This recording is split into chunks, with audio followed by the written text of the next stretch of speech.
I tried something new this week, and it was harder than I thought it was going to be. The universe isn't just out there, it's interacting with you. Claim your power by embracing the unknown. This is Tracy with Tracy Talks, and I'm here to ignite your curiosity. Don't just listen, embrace it. I want to start by saying I'm not a medical professional. I'm not giving medical advice.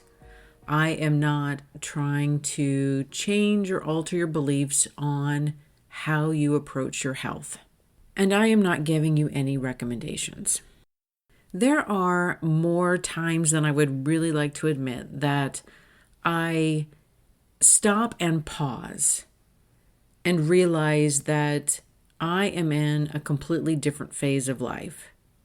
I mean, I know my number, I know my age. I don't feel like I'm that number.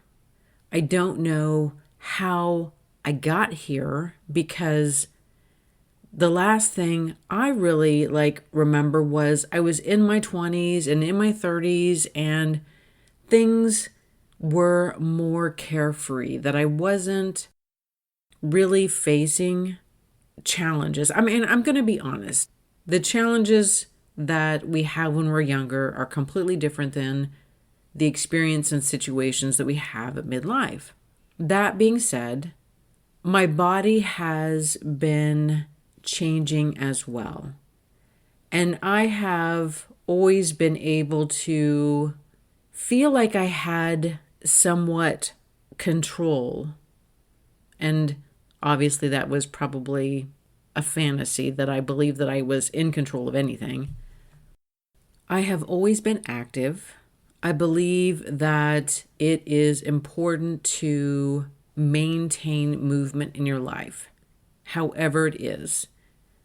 Whether you get steps, whether you go to the gym, anything that keeps your body in motion, I believe is good.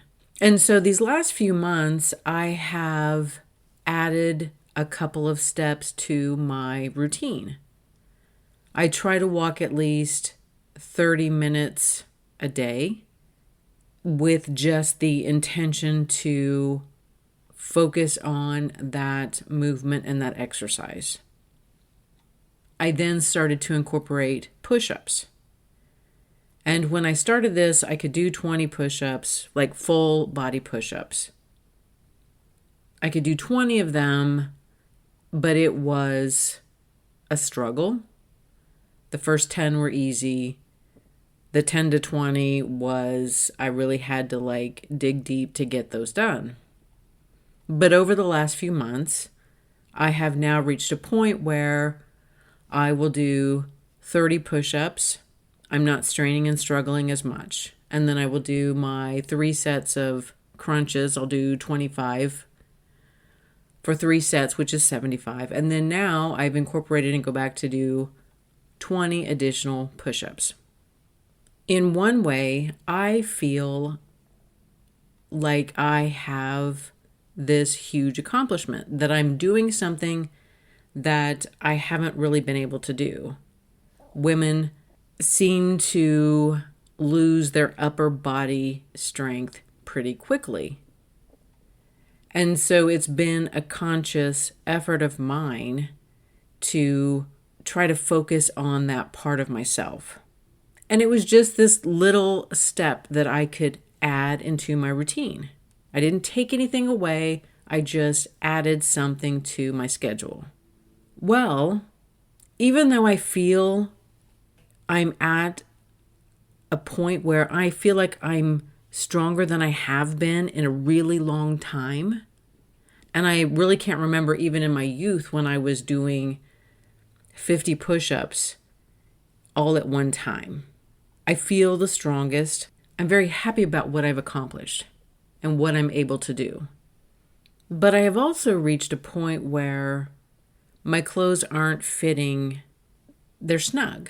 They're not fitting as well as they were before I started this. And so it's this dichotomy that I am in one part feeling very happy about what I've added and how I've changed and how I have increased my strength and my stamina,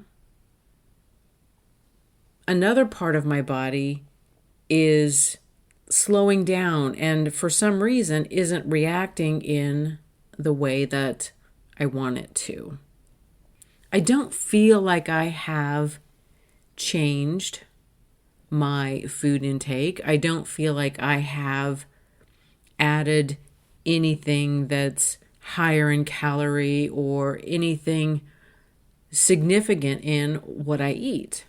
And so I've reached this point where I've been a little discouraged. And so maybe it's just a matter of I need to kind of like wake my system up. Like just change something just to kind of kickstart either my metabolism or how I am seeing food. And if anybody really knows me, you know how important food is to me. Food is one of those comfort items in my schedule that is important, and I am stressing the importance there. I've been kind of exploring intermittent fasting. I haven't really entertained it before because so much of my day revolves around food. But I kind of just decided one day that I was going to give it a try. See how it went, see how I responded, see how my day flowed.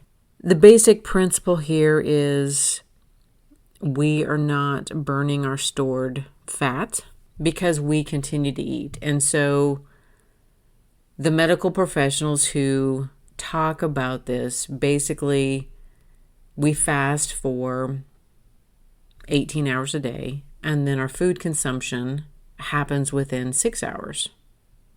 Ideally, that food consumption should not go too late, that we don't want to eat right before we go to sleep. And so like 12 to 6, noon to 6 is really a good time to plan for the food consumption. And I just woke up one day and decided, you know what, I'm going to give it a try. Without even thinking about the implications. The first couple of days are fine because I was focused on achieving a goal. I wanted to do this, and so it felt easier for me to do. There were also a lot of things that I had not considered.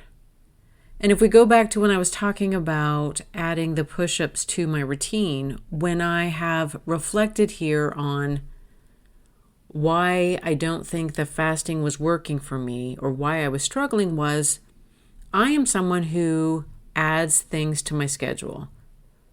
Like I just added the push-ups. Well, that was just 5 more minutes. It wasn't that big of a deal. So it just added another 5-10 minutes to this time that I have set for working out. But when I started to reflect on my behaviors, I don't know that I have really taken something out of my schedule. And there was a big difference in how I need to approach that. So much of my day starts with me having my breakfast. And I feel that the foods that I eat are chosen deliberately because of the nutrient content. This morning I had plain white yogurt, blueberries with raspberries, and then granola. And so I eat the yogurt for gut health and then the rich colors for the vitamins. Very intentional choices that I make. But if I can't eat that at 7 in the morning or 8 when I typically have breakfast, then I'm pushing that off until noon. And then at noon, I have my salad or my wrap, And then, so when do I eat that? I mean, this was just the biggest experiment in how I approach my day. Again, I hadn't even thought about, okay, if I am taking a very important routine and removing something in my schedule that sets the day up, I hadn't even considered how I was going to need to replace that. That I had this gap of time, and one would think that I could just step over that and continue on my day, but I couldn't get over that because so much of my adult life has been structured around me doing some of these steps. And I'm not going to admit and say that I am the most flexible person, because I'm not going to say that. But I will say that I do make intentional choices, especially with my food consumption. And the fact now that I can't eat for another 6 hours, and that I have intentional food that I want to eat. So then what I ended up doing was I ended up consuming all of my food in those 6 hours. So I didn't eliminate anything, that I felt even more full and more stuffed because I wanted to eat the same amount of food that I would have consumed in the whole day in those 6 hours. And I don't think that is the goal either. I will say, when I was trying to record the Wednesday podcast, I was so hungry that you could hear my stomach growling. And I had to edit that out of the recording because it was so loud. And there were several times where my stomach just took over. And it was just unbelievable. Things that I had not considered. I don't know. I have not heard any medical professional talk about this. They all talk about intermittent fasting and how it is good for our bodies, and that we are hunter-gatherers, and that we are not designed to eat all day long and all night long. And I mean, logically, we all know that. I mean, there isn't anybody who doesn't logically understand that concept.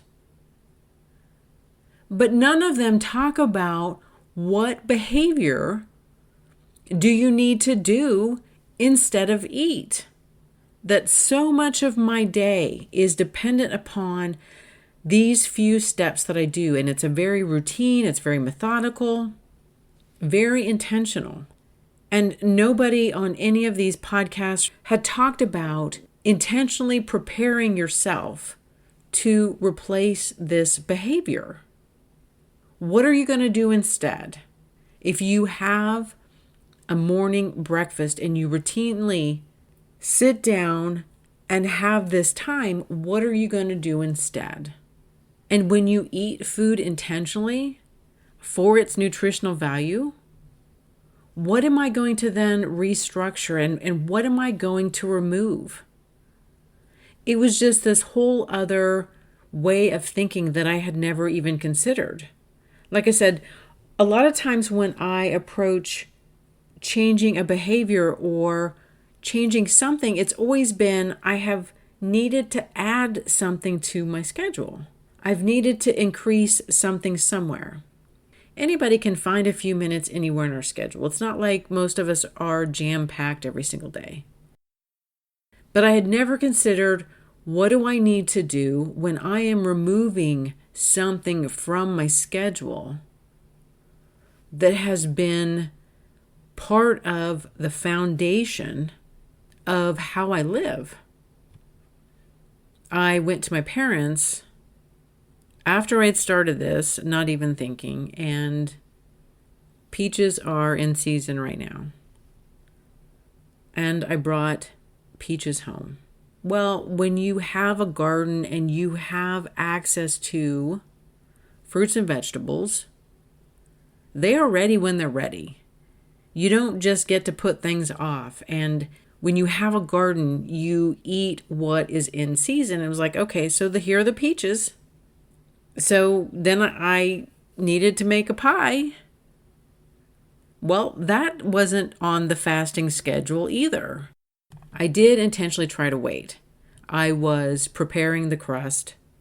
I was warming up the peaches in the skillet with some sugar, some cornstarch, vanilla, some other seasoning, some cinnamon, some flavor, lots of sugar, because the peaches were tart and needed to be balanced out with sugar. Again, probably not on the intermittent fasting schedule. And I was really trying to prepare this so I could eat it during my 6 hours. But you have to taste. You have to taste the thickening. You can't just not taste it to see that there's enough cinnamon and sugar and vanilla and all of these flavors. And I realized, wow, it's not noon. And then I just let it go. I realized that I may not be an intermittent fasting person. And if I'm going to try this again, I have to be deliberate in what I eat. And again, I don't think that I was supposed to consume all of the food that I eat in a day in the 6 hours. I don't think that was part of the goal either, that I was supposed to reduce my food, and maybe I would eventually if I had stuck to it longer. I had a realization that if I am trying to take something out, I have to find something of equal value to replace it. I have to fill that time with something that I really like, or it's not going to stick. I can't just redirect my thoughts for a few minutes, that I have to be intentional and think, okay, here's something that I need to stop doing. And what can I do instead that has meaning and value and purpose? It wasn't like I was replacing my food choices, like I was eating powdered sugar donuts and then switching over to yogurt and fruit. I was already eating something that was jam-packed, full of supposedly good things for our body. And what do I need to do instead? How do I need to fill that time? How do I need to change my thoughts? I mean, sometimes you listen to these people with very good suggestions, and they talk about, the response that we have in our bodies. But sometimes it's these basic things that's what trips people up. When my whole adult life, I have taken these steps, and they were just like dominoes, and they were routine, and it was very deliberate and very time sensitive. Intermittent fasting does not seem like it's something that's designed for me. That's not to say that I'm not going to reconsider it, but it was humorous to me how I was responding. But it is what it is. We wake up every day, we start and we try again, and that's all we can really do. That's all we can really ask of ourselves.